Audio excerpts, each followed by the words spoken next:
मुझ में और पड़ोसन में क्या फर्क है? तुम में और पड़ोसन में क्या फर्क है? अरे तुम मेरी बीबी हो और वो मेरी वाईफाई है। अच्छा, अब आज से तुम्हारा नेटवर्क कट चुका है।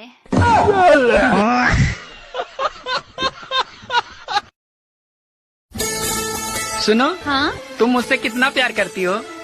जितना तुम मुझसे करते हो। मतलब टाइम पास।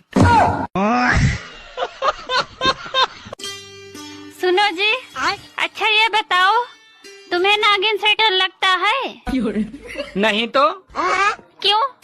क्योंकि मैं 10 साल से ही नागिन के साथ रह रहा हूँ।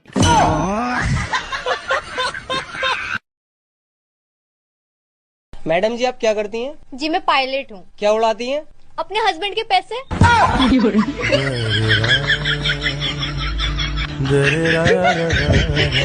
अच्छा एक बात पूछूं? हाँ हाँ पूछो।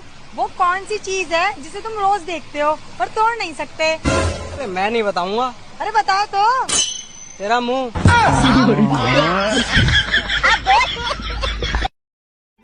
सुनो जी, जब हमारी शादी हुई थी तो आप बड़े प्यारे प्यारे नाम लेके मुझे बुलाते थे। मेरी रबड़ी, मेरी रसमलाई, अब क्यों नहीं बुलाते हो? अरे पागल, दूध की मिठाई भला कब तक ताजी रहेगी?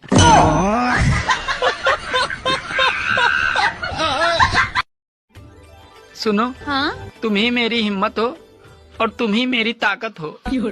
अच्छा, अब मैं समझी। इसका मतलब दूसरी औरतें तुम्हारी कमजोरी हैं। एक दूल्हा विदाई के समय तब घबरा गया जब उसकी सास ने उससे कहा, बेटा अपना ख्याल रखना और हमें माफ कर देना। कितना कमा ले तो ये सब पूछते हैं, मगर कैसे कमाते हो साला कोई नहीं पूछता। जिस लड़के की शादी के लिए लड़की देखने उसका पूरा खानदान जाता है, अरे वही लड़की शादी के बाद अकेले ही उसके पूरे खानदान को देख लेती है। बीवी और बेइज्जती भी दोनों अजीब चीज हैं। अच्छी तभी लगती है जब वो दूसरे की हो। सुनो, 2 किलोमीटर ले लूं? अरे ठीक है ले लो, 2 किलो है या 4 किलो, पर मेरा दिमाग न चाटो। अरे कम लूं या ज्यादा लूं? इसीलिए पूछ रही हूँ, क्योंकि तुम्हें ही छीलना है। यार ये बता, शादी में 7 फेरे लेते समय चक्कर तो नहीं आते?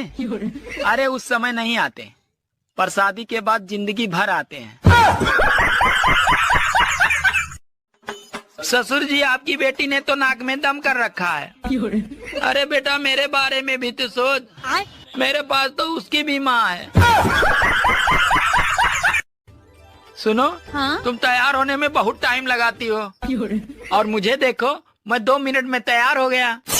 अरे मैगी और शाही पनीर में यही तो फर्क होता है।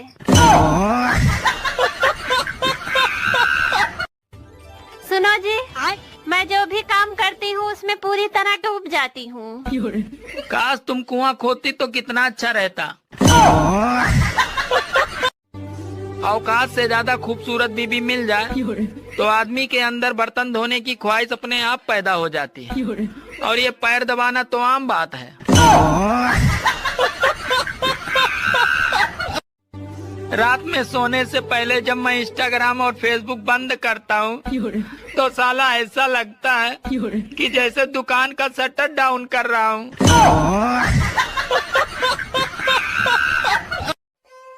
अरे ना प्रेम पायो और ना ही धन पायो, साली एक बीबी पायो और उसमें भी दिमाग कम पायो। गर्मी आ रही थी और सर्दी जा रही थी, फिर दोनों में टक्कर हो गई। अब दोनों को याद ही नहीं आ रहा है कि कौन आ रहा था और कौन जा रहा था। सुनो, थोड़ा पूजा उजा कर लिया करो, बलाएं टल जाएंगी। अरे तेरे बाप ने भी बहुत की होगी, तभी तो उसकी टल गई और मेरे पल्ले पड़ गई।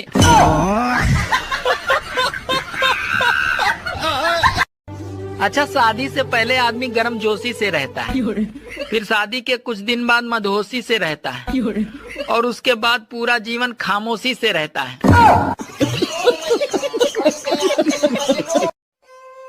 हेलो। हाँ? मैं तुम्हारे साथ शादी नहीं कर सकता, मेरे घर वाले नहीं मान रहे हैं। वैसे तुम्हारे घर में कौन कौन है? एक पत्नी और 2 बच्चे हैं। अरे कुछ लोग तो ऐसे हैं जो घर से बीबी की लात खाकर आते हैं और लोगों से कहते हैं आज तो लेग पीस खाकर आया हूँ। मुझे एक बात समझ नहीं आती, ये शादी वाले स्थान को मंडप क्यों कहते हैं? अरे इसे घटना स्थल क्यों नहीं कहते? भांग पीने के बाद और मांग भरने के बाद हंसता खेलता आदमी पागल सा हो जाता है। सुनो जी, अब तुम रोज चुकंदर खाया करो। अच्छा, अब तुम्हें खून भी हाई क्वालिटी का पीना है।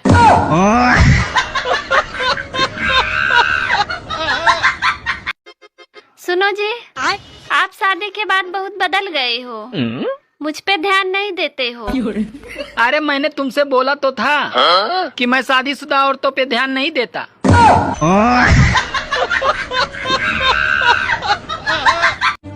एक रानू मंडल थी जो तेरी मेरी करके लाखों कमा गई, और ये गांव की औरतें जो तेरी मेरी करके दूसरे के यहाँ झगड़े करवाती है।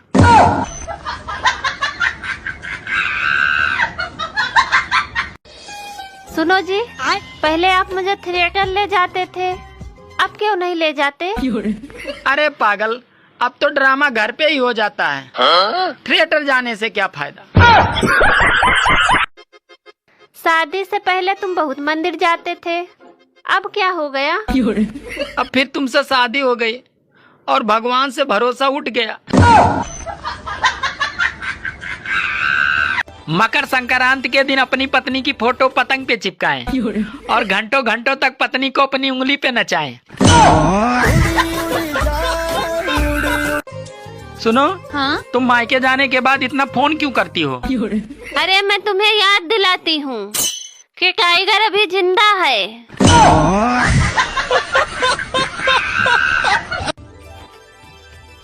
सुनो, हाँ? हथौड़ा लाना जरा। पर तुम हथौड़े का क्या करोगे?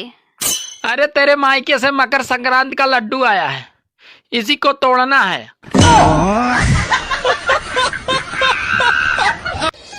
घर वालों ने कहा था दिल लगा के पढ़ाई करना, साला दिल तो लगा लिया, अब पढ़ाई नहीं हो रही है।